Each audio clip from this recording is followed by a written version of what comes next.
Hi, it's Alaska Granny. Hopefully by now you have a nice supply of long-term food storage. You've filled your prepper pantry with all kinds of shelf-stable foods that can see you through no matter what comes ahead. The actual most important prepping item, no matter the emergency, who you are, where you live, is having fresh drinking water. You need to store a minimum of 1 gallon per person per day for as many days as possible. The basic guidelines of the actual minimum is to have at least a 3-day supply.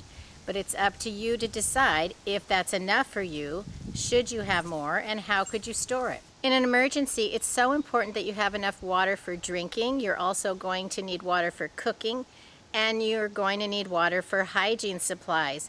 So make sure that the bulk of your water is designed for drinking and then cooking, but also you need some for sanitation. One of the things I like to do is fill up empty like soda bottles, empty containers. I stash them around under the sinks in my home, so I have those for cleaning, flushing, any kind of an emergency water. I have a few gallons stockpiled just for that purpose.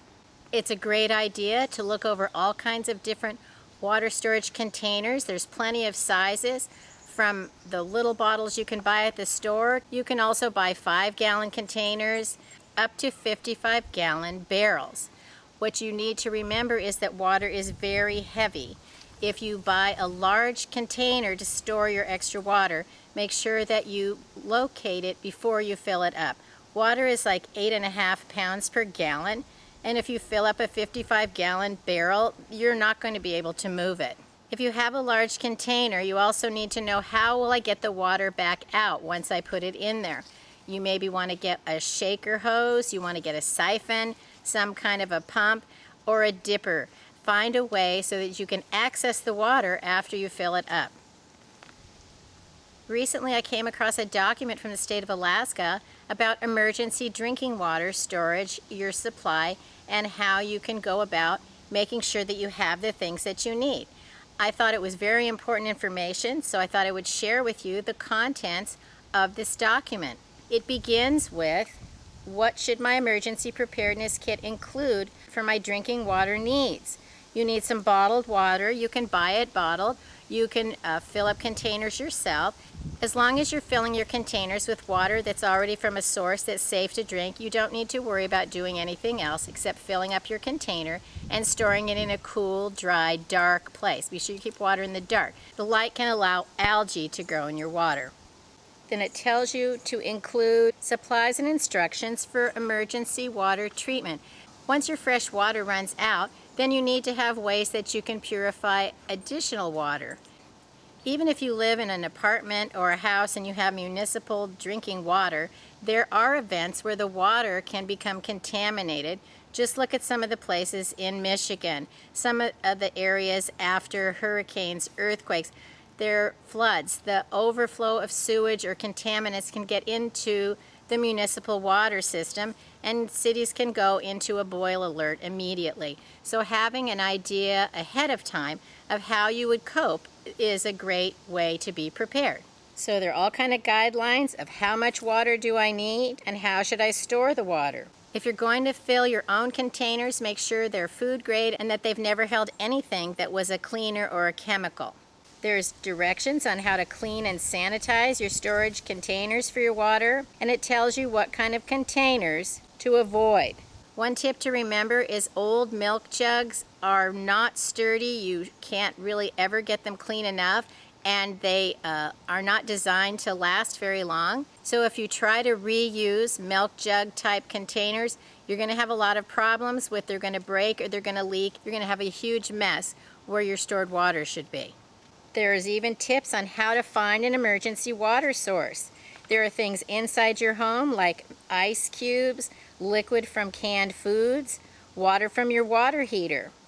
If you live in a place where you can have advance notice of emergencies, you can always get something like a water bob. It goes right into your bathtub and you can fill it up. It's like a gigantic sealed up plastic bag that comes with a pump, and you can store, I think there are 100 gallons of water can be stored safely in your bathtub, and that can see you through for many days. Just be aware that a water bob is a single-use item. It's probably nearly impossible to get it completely empty, dried out, and put it away for another use. There are tips for finding water sources outside of your home. Some sources are going to be safe and some are not going to be safe.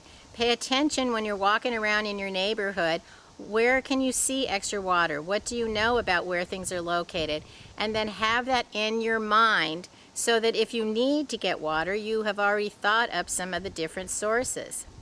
In the event that you've used up all of your stored water and you still need more, here are some great ways on how to purify water. It tells you how to boil water and what to do if it's still cloudy, what to do if it's clear.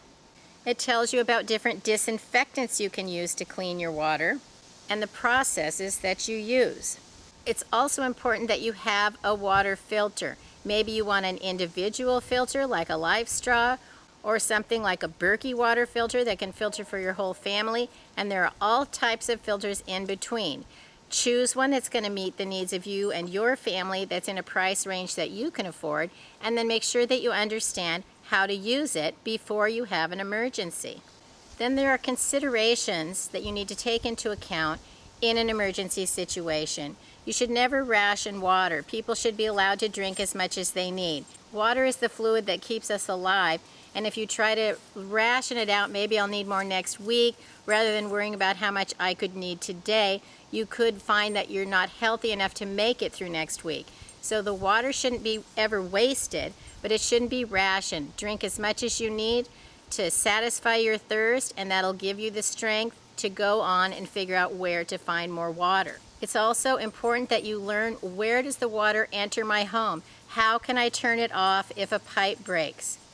How could I turn it off if there was an emergency and I was requested to do that by the municipality because the water is contaminated and you don't want contaminated water flowing into your home if you can avoid it? So learn where the shutoffs are and make sure if it needs a special tool that you have that as well. Water is the most important prepping item that we can have in any situation, whether you're going out for the day, or you're bugging out, or you're just sheltering in place, or living a peaceful life. Stock up on water just like other supplies so that you'll have the things you need no matter what comes along, and then you'll be able to make the best outcome of whatever situation you need to face. If you enjoyed my video, I hope you'll share it with someone else who might like it. Learn more at alaskagranny.com, and please subscribe to the Alaska Granny channel.